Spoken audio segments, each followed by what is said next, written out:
咁咧而家就行緊呢一度叫做關山。咁其實關山咧就原本要睇日落嘅。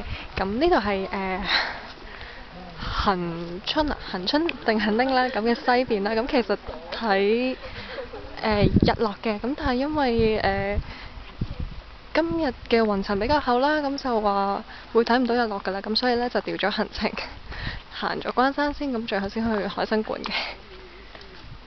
咁就睇唔到日落，可能有啲可惜啦。咁但係唔緊要咯，下次再嚟睇咯。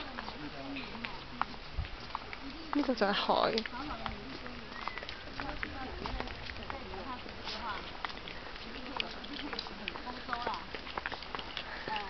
好晒。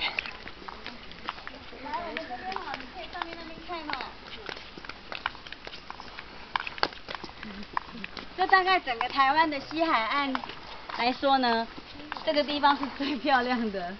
真的。以我是南部人来说啦。